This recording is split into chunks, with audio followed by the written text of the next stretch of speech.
à ces prophètes des malheurs qui espèrent et affirment à haute voix que la CENI sera la cause d'un violent conflit post-électoral qui justifierait une grave instabilité politique et qui conduirait à un changement de régime antidémocratique, nous répondons en 2 mots: sans effet. C'est la déclaration faite ce vendredi par le président de la Commission électorale nationale indépendante, Denis Kadima, lors de la cérémonie officielle de la convocation de l'électorat pour l'élection du président de la République qui se tiendra le 20 décembre de cette année. C'était en présence des membres du corps diplomatique, des partenaires techniques et financiers, des représentants des confessions religieuses et ceux des partis et regroupements politiques. À 110 jours du vote, le numéro 1 de la centrale électorale ne laisse aucune place pour le doute et rejette toute forme de négativité aux yeux de ceux qui voient venir un conflit post-électoral justifiant une instabilité politique. Pour Denis Kadima, le processus électoral s'engage sur la dernière ligne droite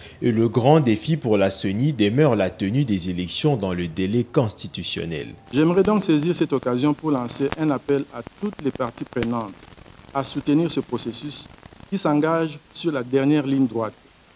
Et je tiens à rassurer l'opinion publique que les élections générales se tiendront le mercredi 20 décembre 2023.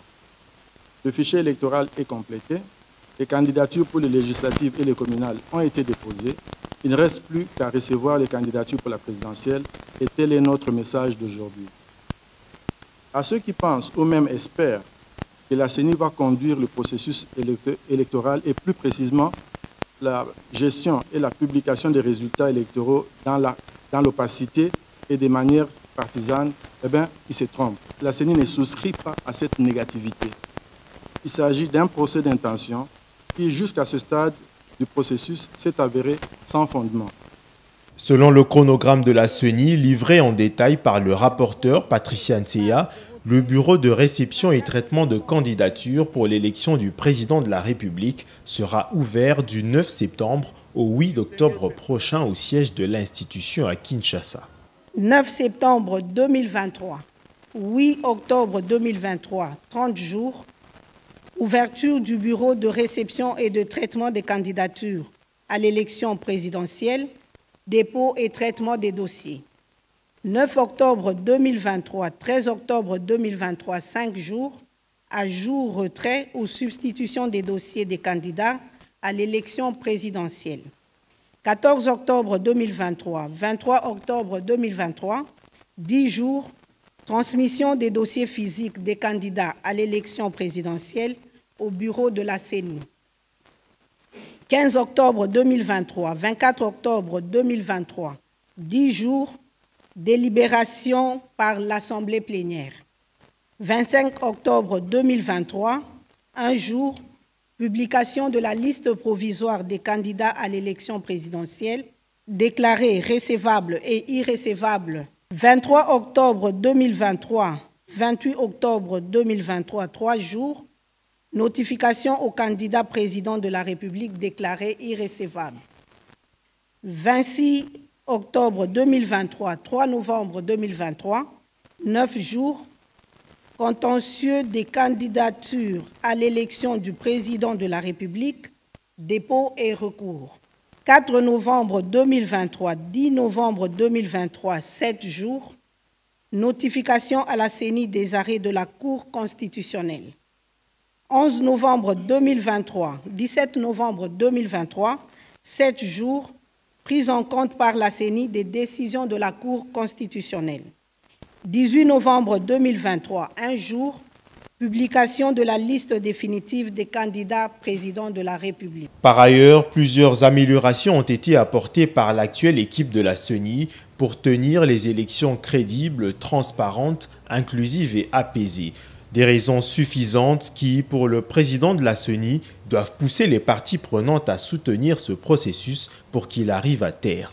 La CENI a organisé l'identification et l'enrôlement des électeurs en 4 mois, contrairement au cycle passé.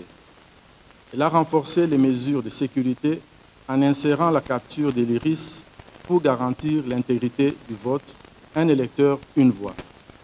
Elle possède aujourd'hui un fichier électoral fiable fort de près de 44 millions d'électeurs.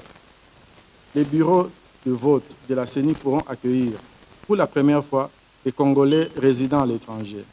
Seuls 5 pays sont concernés pour le moment, mais la CENI espère tirer les leçons de cette expérience pilote pour la généraliser au prochain cycle.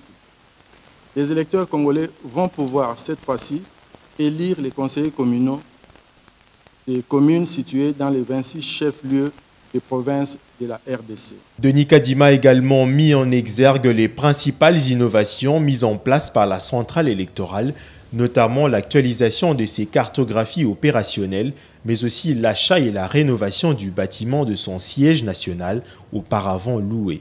En matière de gouvernance, la CENI s'est dotée d'instruments de bonne gouvernance, notamment en activant une cellule de gestion et de passation des marchés publics.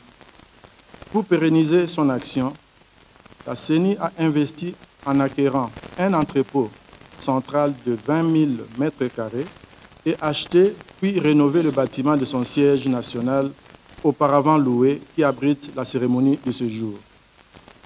En matière technique, la CENI s'est attelée à actualiser ses cartographies opérationnelles. Cette opération a permis de disposer d'un outil de travail performant pour organiser principalement l'identification et l'enrôlement des électeurs. La cartographie a offert aux parties prenantes au processus électoral un instrument de surveillance garantissant la transparence des scrutins. L'ancien ministre de la Communication, Lambert Mende, présent à cette activité, a exprimé son satisfecit du fait que la sérénité accompagne le travail de la centrale électorale jusqu'au bout du processus. Des impressions de satisfaction dans la mesure où la CENI vient d'entrer dans la vitesse de croisière. C'est la dernière phase, la convocation de l'électorat pour l'élection présidentielle. L'espoir que j'exprime, c'est que cette sérénité accompagne le travail des élections jusqu'au bout, jusqu'au 20 décembre, et après le 20 décembre, à la proclamation des résultats, que nous ayons pour 2024 des institutions renouvelées, stabilisées, dans la paix, pour donner à notre pays la chance de pouvoir tutoyer l'émergence.